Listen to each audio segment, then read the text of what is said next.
mais reconfortados.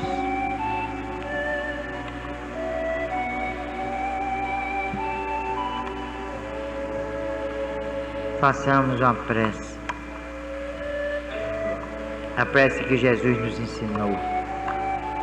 Pai nosso que estás nos céus, santificado seja o vosso nome. Venha a nós o vosso reino, seja feita a vossa vontade, na terra como em todo o universo. O pão de cada dia dai-nos hoje.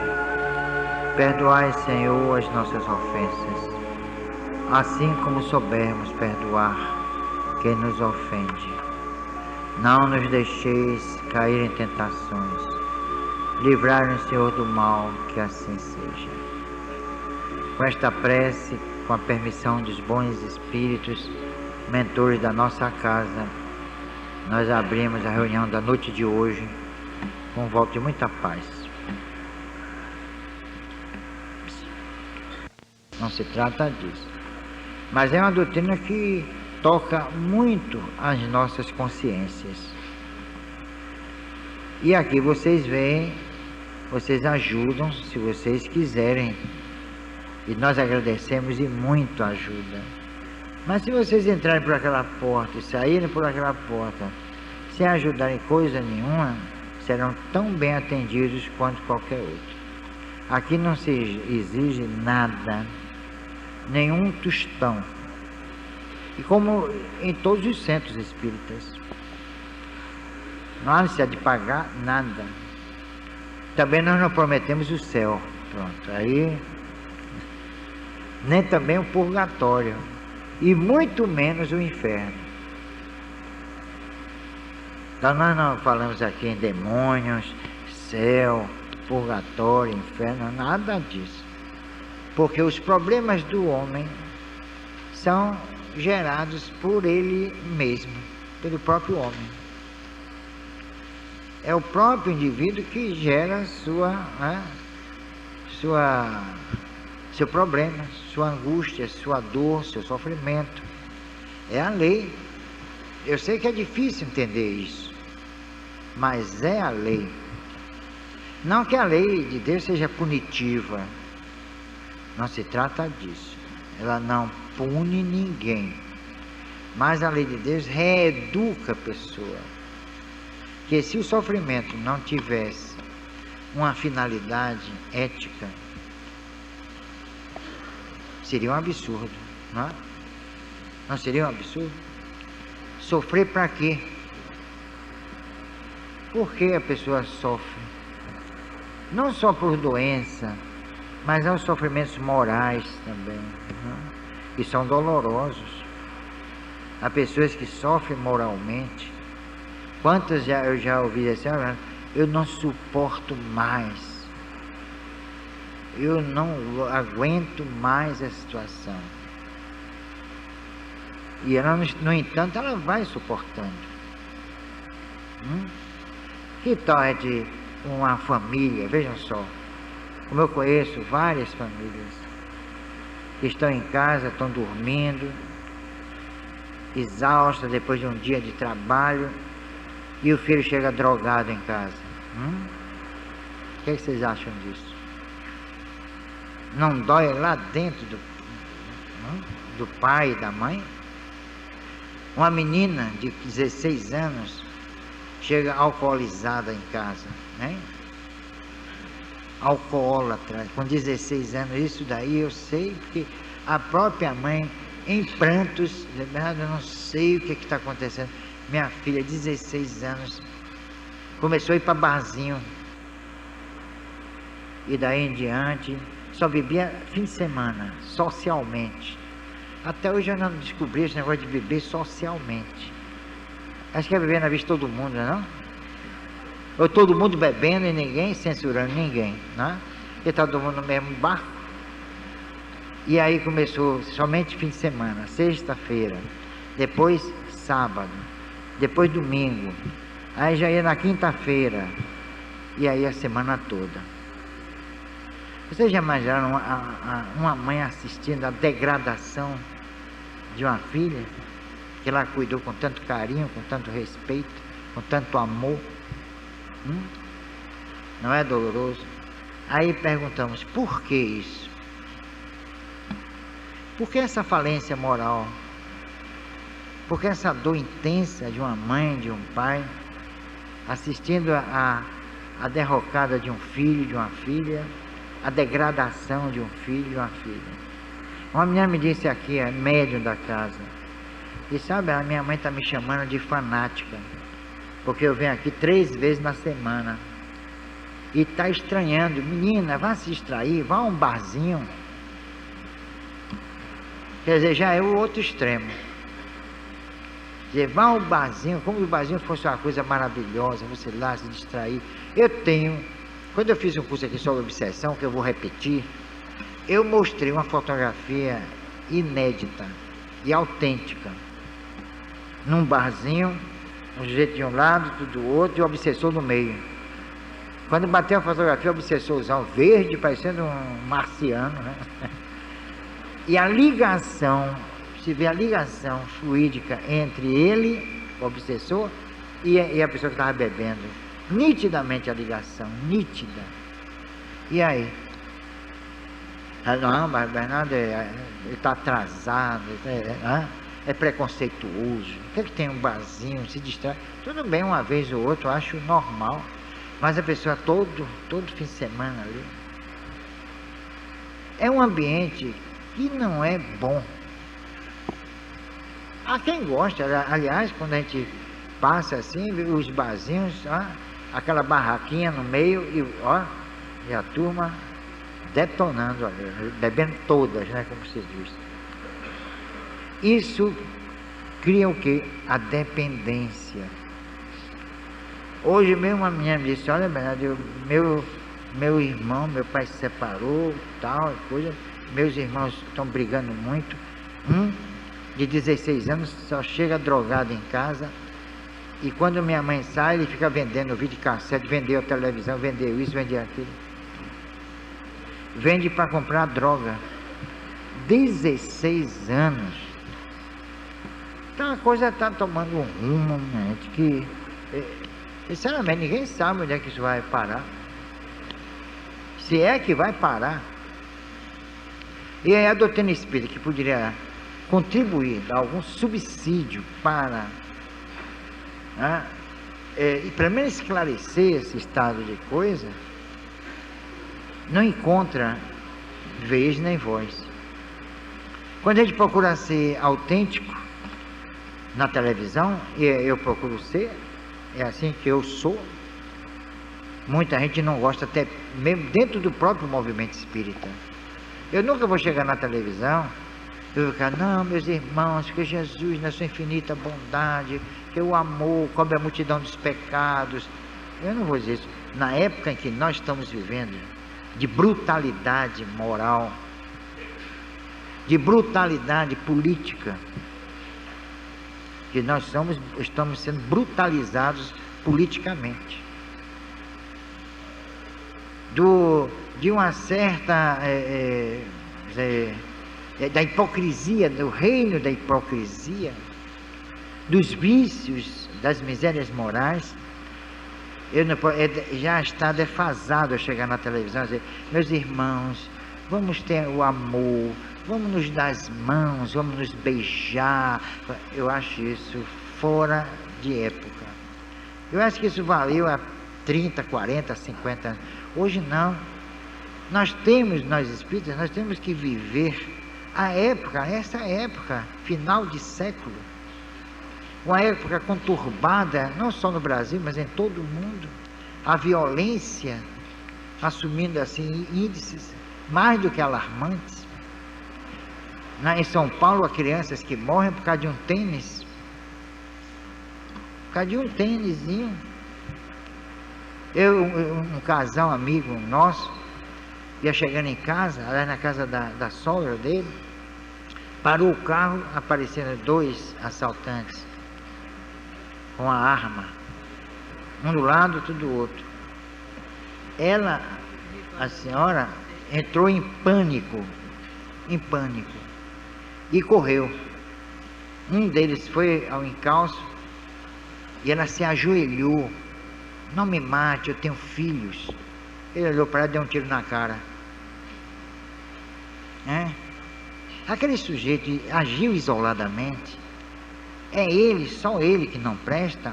Ou ele é fruto de toda uma sociedade cheia de injustiças, problemas, fome, desemprego? O problema moral, a televisão, os programas de televisão realmente são medíocres. Aliás, são submedíocres. Não é? Nós estamos vivendo uma época, olha, sinceramente, o mundo não vai acabar não. Mas é uma época de dor e sofrimento. Aqui é o papel do espírita. No meu caso, eu não exijo nada de ninguém. Eu exijo de mim mesmo. Tem que chegar lá e analisar essa questão. Eu disse na rádio uma coisa que muita gente me telefonou. Mas muita gente mesmo. Porque todo mundo sabe o telefone lá de casa, não é segredo nenhum. Eu só boto secretária eletrônica quando eu saio. Mas quando eu estou em casa, não, eu atendo. Quando eu disse que amar ao próximo é se politizar, e é verdade, porque no momento em que a gente se politiza, nós vamos saber votar, exercer nossos direitos de escolha. E eu sei que é difícil encontrar hoje políticos honestos. Aliás, isso é uma tradição, é um atavismo histórico, mas existem realmente políticos sérios. Se o povo fosse politizado, votaria nesses homens sérios. E é claro que aí, nós teríamos um governo justo, pelo menos, iria se tentar que a justiça prevalecesse. Mas isso não está acontecendo. Logo uma pessoa pode estar debaixo de uma ponte e outra vai lá dar sopa, dar comida, dar roupa. Eu acho isso certo. Não é? Bem dentro da nossa sociedade terceiro-mundista, dentro de um país como o nosso, cuja instabilidade política, econômica é realmente notória, mas se nós soubéssemos votar, se nós fôssemos realmente politizados, não havia necessidade de ir ali debaixo da ponte para dar comida à pessoa. Não é não? Não haveria santos por ter feito caridade material. Não haveria santos por ter construído hospitais. Porque é obrigação, não só constitucional, mas é obrigação ética, política, o governo assumir a saúde, a educação, pelo menos. É obrigação sine qua non, como dizem os latinos, de o governo assumir o ônus da educação e da saúde. Isso não está acontecendo, porque estão terceirizando, estão privatizando. E aí o que acontece? A caridade no Brasil é feita com base na falência política. Não é não, minha gente?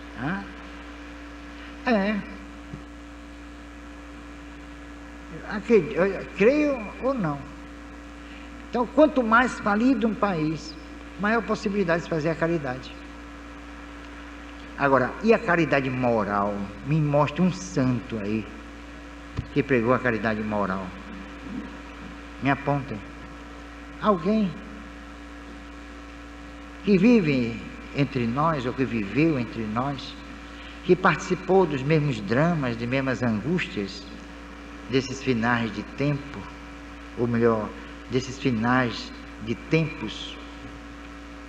Onde estão os que lutaram pela moral do povo, para moralizar o povo, para dar o pão espiritual?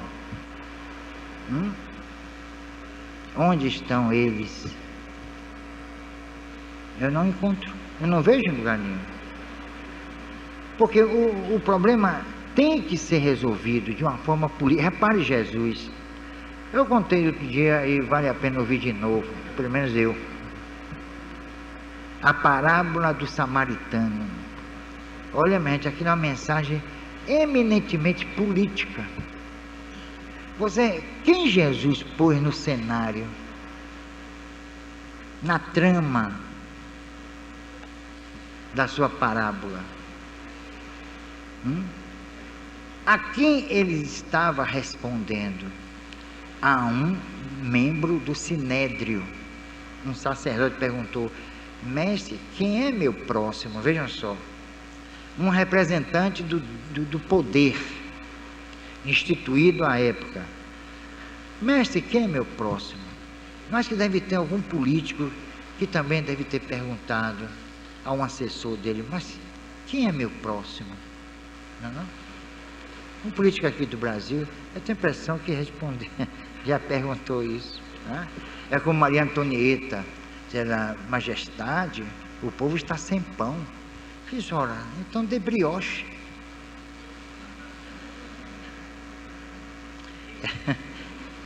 Ela não sabia o que era fome, como muita gente não sabe.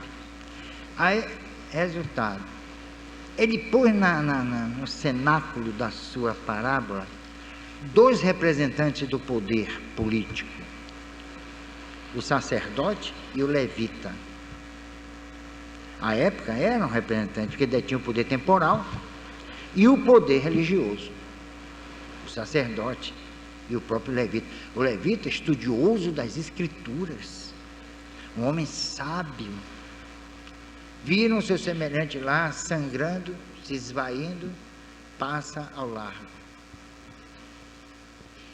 olha e passa, os dois. Aí vem o homem do povo, e aí o que é que faz? Socorre o seu semelhante. Olha que mensagem fantástica essa de Jesus. Não tem nada a ver com caridade, tem a ver com política. Isso mostra que o povo é muito mais sensível para com o próprio povo, ele mesmo, do que os políticos, os donos do poder. Estão lá se importando se a pessoa está debaixo da ponte, se humilhando. Onde está a dignidade daquele homem? Ali está sendo estupidamente humilhado. Porque a caridade, minha gente, é maravilhosa para quem faz e muitas vezes humilhante para quem recebe. Sabia onde é? Então, quem é o responsável por aquele quadro ali? O governo. Então alguém tem que pagar por isso. Alguém tem que pagar a conta. Ou vocês pensam que não? Porque se fala muito em karma. As coisas não funcionam apenas em nível individual, mas também em nível social, em nível coletivo. Humberto Mariotti, um pensador espírita argentino, fala muito bem dessa questão no seu livro Parapsicologia e Materialismo Histórico. Ele fala dessa questão de que as sociedades muitas vezes sofrem em função da má administração, do descalabro e da corrupção política. Mas o que o espiritismo tem com política? Tem e tudo. Porque vocês pensam o quê? Que é aqui dentro do centro que vocês vão alcançar o nirvana? Que todos os problemas vão ser resolvidos? Ou é aí fora? Aí dentro da sociedade estúpida, cruel, pessoas que não respeitam o direito de outrem, que é uma das normas básicas. O próprio Jesus, olha, Jesus foi um analista político, social, incrível. Ele disse, olha, seja indulgente para com o seu próximo e severo para consigo mesmo. A de saber onde vai até o direito, nosso direito, e começa o direito de outrem. Não é isso? É uma norma política. É uma norma de origem social. E não apenas uma questão de caridade, nem uma questão religiosa. Eu só posso entender espiritismo assim. Eu fui marxista. Eu confesso isso não como desdoro. Eu me sinto até bem, até um certo orgulho. Eu não fui adorador de Marx. Apreciei muito seus valores. Mas quando a doutrina espírita me encontrou, ou eu a encontrei, não sei, ou nós nos encontramos, e foi um encontro realmente memorável, eu comecei a fazer uma espécie de interação ideológica, política, ética, entre o marxismo e o espiritismo. Surgiram na mesma época. O manifesto de Marx é de 1848, o livro dos Espíritos de 1857. Pouco tempo, 9 anos. 9 aninhos só. E o manifesto não causou aquela repercussão no início. Ele ia causar algum tempo depois. E quando eu peguei o trabalho de Marx e o de Kardec, e eu escrevi uma peça. Eu não sou Lúcia é que sabe escrever peça, mas eu escrevi assim um diálogo. Marx de um lado e Kardec do outro. E eu botei Gustavo Gelei como mediador.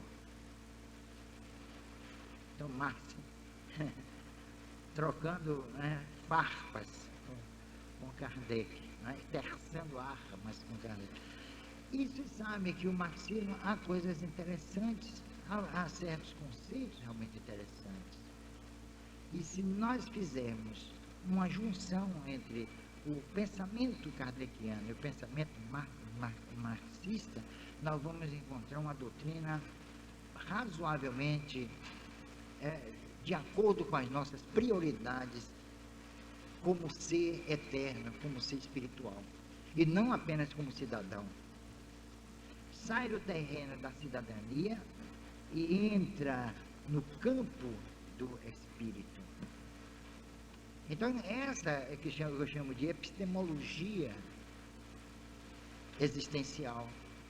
Quer dizer, a epistemologia seria uma análise de todo o processo existencial com base em valores que podem levar o espírito a entender o seu papel como ser eterno dentro de uma sociedade que renega o espírito. É o maior de todos os contrassensos. Nós somos espíritos vivendo em uma sociedade que nos é refratária. Como devemos viver como espírito dentro da sociedade? Vamos diminuir mais a questão, vamos suavizar a questão. Como devemos agir como espíritas dentro da sociedade? Apesar de que rejeita, que renega a imortalidade, sociedade que marginaliza, até ignora a reencarnação. Olha, é uma dificuldade tremenda, é um desafio. E aí muitos espíritas tenderam para o seguinte: em vez de investir na sociedade, não tentando modificar a sociedade, mas tentando também não impor as suas ideias, mas servindo de exemplo, eles fizeram o seguinte: muitos espíritas se fecharam neles mesmos, criaram uma espécie de, me perdoe o termo aí, viu? Talvez não seja, uma espécie de esquizofrenia ideológica. Não é? Isso é o seguinte: buscam a autoiluminação para saírem daqui livres, voando, como uma pluma ao vento. Não é? E aí se descomprometem com a sociedade. Que esperteza, não é? Como são espertos. Eu admiro, né? mas terminam dando com os burros na água. Tem que voltar. Não podem fazer como alguns religiosos que se amisiaram, se fecharam em templos, em mosteiros, conventos, abadias. Os espíritas querem se fechar neles mesmos, querem se interiorizar, buscar autorrealização e saírem daqui transformados. Lê do engano. Aviso aos navegantes. Todo o processo de desenvolvimento das nossas potencialidades imanentes tem que ser em nível social. E não procure iluminação nenhuma, pelo amor de Deus. Quando Kardec recebeu dos espíritos aquela resposta realmente fantástica, quando ele perguntou quem era o espírito, e eles responderam: uma centelha divina. Se nós somos centelhas, somos luz, intrinsecamente, essencialmente somos luz. Então por que se auto-iluminar? Se nós já somos luz, até o nosso corpo físico é luz. Nos estudos da fotogênese, dos biofótons, agora mesmo, nas universidades de primeiro mundo, descobriram que o corpo físico, que as células emitem luz. Vocês já viram uma fotografia Kirlian? Já? Do dedo só. Quando revela aquela profusão incrível de luz, ou de luzes, verde, amarela, cor de abóbora, azul, negra. Então, nós emitimos biologicamente luz e somos luz. Essencialmente, quer dizer, em essência, somos luz. Isso nós devemos divulgar. Porque muitas vezes, não, eu estou fazendo yoga, eu estou fazendo isso, estou fazendo aquilo, e a autoafirmação. Olha, minha gente, o homem cria esses artifícios. Isso é criado pelo homem. A doutrina espírita não é que ela seja melhor do que todas as doutrinas, disse antes, mas ela tem os caracteres da revelação espírita. Vocês vão encontrar no livro A Gênese. O que é que os espíritos disseram a Kardec? A doutrina espírita tem uma origem divina, mas se realiza no plano da humanidade. Ela se adequa ao processo humano. Ela não vem de cima para baixo impondo regras, normas, valores. É diferente. Por isso que o milagre não existe para o espírita. Isso porque tudo é regido por leis, mas leis naturais. Seria o maior de todos os contrassensos que Deus criasse determinados dispositivos que contrariassem as suas próprias leis. Seria o nonsense, né? O nonsense. Então, tudo é analisado à luz sobre o palio da lei de Deus. É claro que há pessoas que dizem que Deus não existe. Lá na rádio mesmo selecionei uma pergunta sobre o que Nietzsche, a minha pessoa assim, Nietzsche, né? N-I-T-E. O que Nietzsche disse sobre a morte de Deus. Quando Nietzsche disse que a Deus era morto, é o Deus que o homem criou, que morre com o homem, morre com as suas frustrações, morre com seus anseios insatisfeitos, morre com as suas aspirações abjetas. Deus morre com o homem. Isso é grande verdade. Nesse ponto, Nietzsche estava certo. O grande pensador Nietzsche. alucinado no final da vida, louco, mas louco de genialidade. Que gênio fantástico, que percebeu que o Deus que vivia entre os homens era o próprio homem, travestido de divindade. Quando ele percebeu isso, ele começou a ser marginalizado, começou a ser execrado pela sociedade, principalmente a sociedade europeia. Quando ele percebeu que o Deus que existia entre os homens era o próprio homem, divinizado pela imbecilidade. Duro isso, não? Mas é a pura realidade. Então, o Deus que os Espíritos revelam a Kardec é o Deus que o homem marginalizou. O Deus que o homem criou é parte da humanidade, é o próprio homem. Mas o Deus que os Espíritos revelaram a Kardec é o Deus marginalizado. Aquele Deus desconhecido que o próprio Paulo de Tarso teve uma saída realmente genial na Grécia, quando ele foi questionado pelos poderes constituídos da época, que ele estava pregando uma doutrina contra os deuses gregos. Fez não, eu estou pregando a doutrina daquele Deus desconhecido. E realmente, em alguns lugares na Grécia, havia pedestais ao Deus desconhecido. Tá bom? Era esse Deus que Paulo estava pregando, o Deus até hoje desconhecido.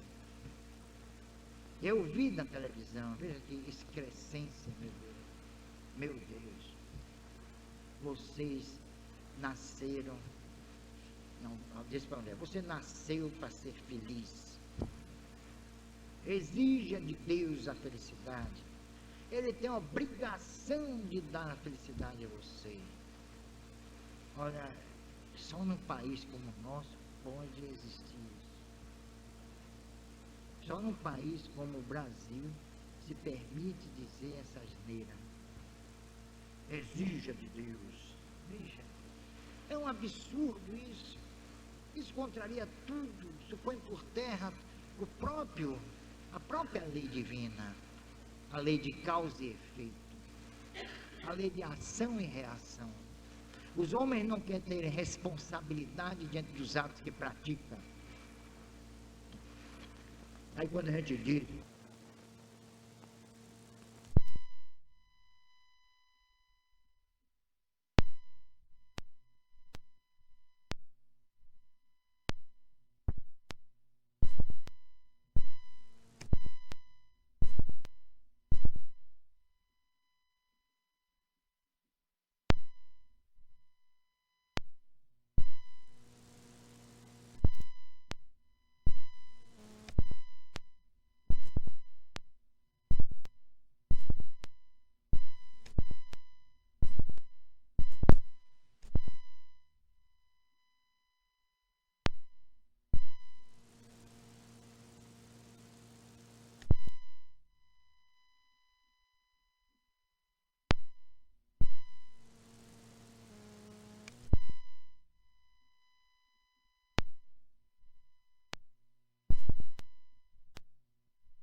eu caí na besteira de dizer que Deus não perdoa.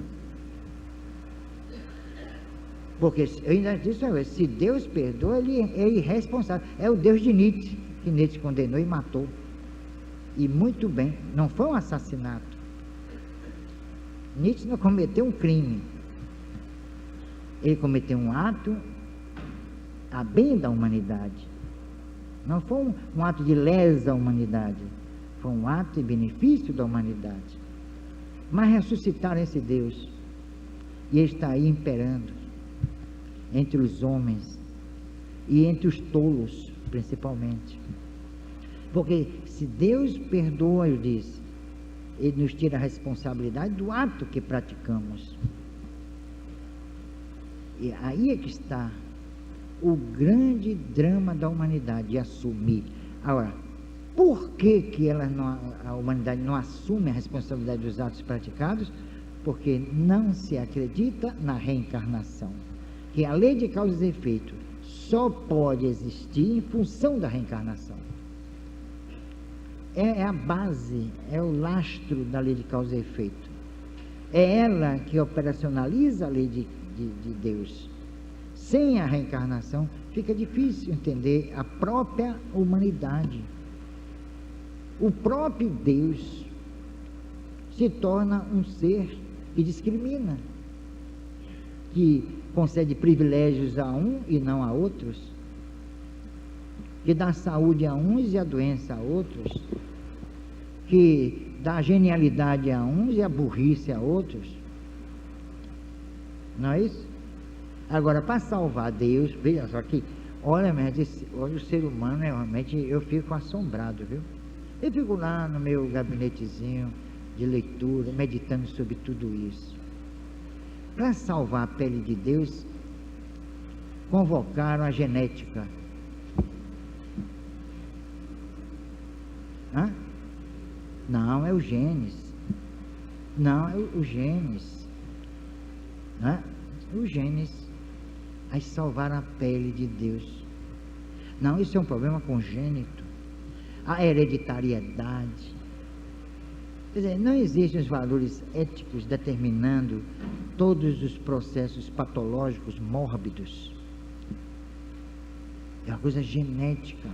Eu estava conversando no hospital, você estava lá, aí apareceu um médico e conversando e tal, e não, porque a engenharia genética,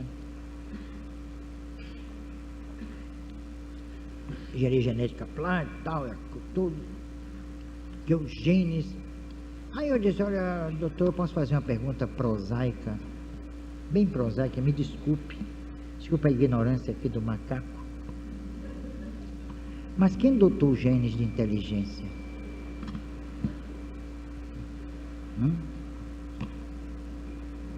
Bom, isso é uma questão da evolução. Eu digo, a evolução. Então quem surgiu primeiro? A psique ou o soma? O processo somático determina a psique ou a psique determinou o processo somático? Ah, bom, isso é uma questão ainda blá blá blá blá blá blá blá blá blá blá blá blá blá. Não é isso? Porque se não se entender a evolução em nível inteligente, ela vai se perder no darwinismo estiolante. Não tem para onde correr. Porque não conseguiram ainda suplantar Darwin, está aí, né? Está na moda. Hein?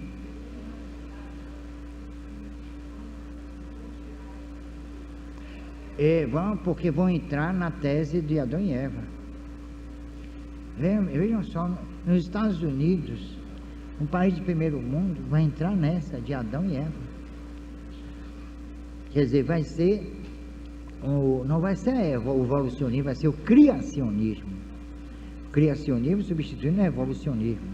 Agora, ambos, tanto o evolucionismo como o criacionismo, estão perdidos. Repare que o Livro dos Espíritos surgiu entre dois grandes momentos da humanidade.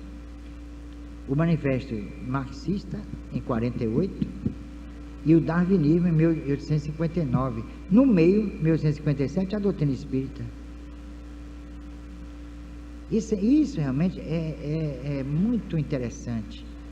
Aqui, Marx pleiteando, com base em valores econômicos, sociais, pragmáticos, pleiteando a justiça. Grosso modo, é isso. Há muitos valores aí em jogo, mas basicamente a justiça social. E Darwin tentando encontrar a origem das espécies. Nem Marx foi bem sucedido, porque terminou o próprio comunismo se impondo através da força, de processos ditatoriais, e nem Darwin também teve sucesso, porque não encontrou o fiat da criação. ele pega o bonde andando. Não é isso? A doutrina espírita vem em 1857, e aí na lei de sociedade, na lei de igualdade, resolve a questão, pelo menos em parte, mas resolve essa questão dos problemas sociais. Aí Kardec, pela primeira vez na história do mundo ocidental, fala na justiça da reencarnação. Que coisa não, ele anula completamente o karma dos hinduístas, dos Upanishads. Ele cria, né, ele redimensiona a questão do karma. Não é algo flexível, nem punitivo.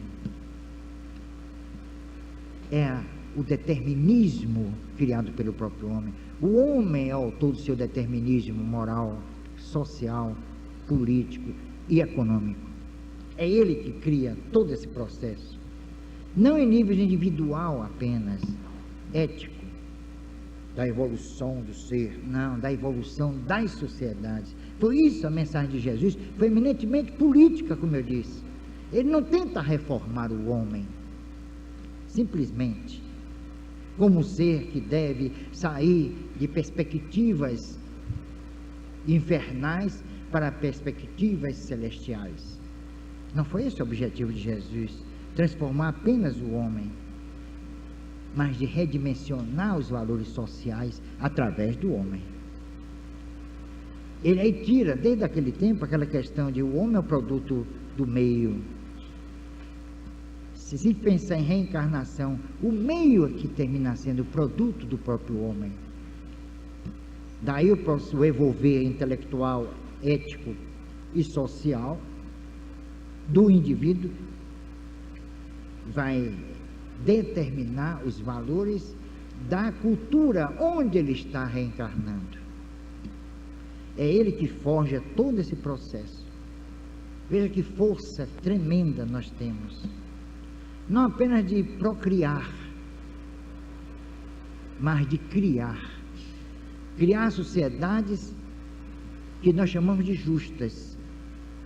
Justa dentro das nossas aspirações tacanhas.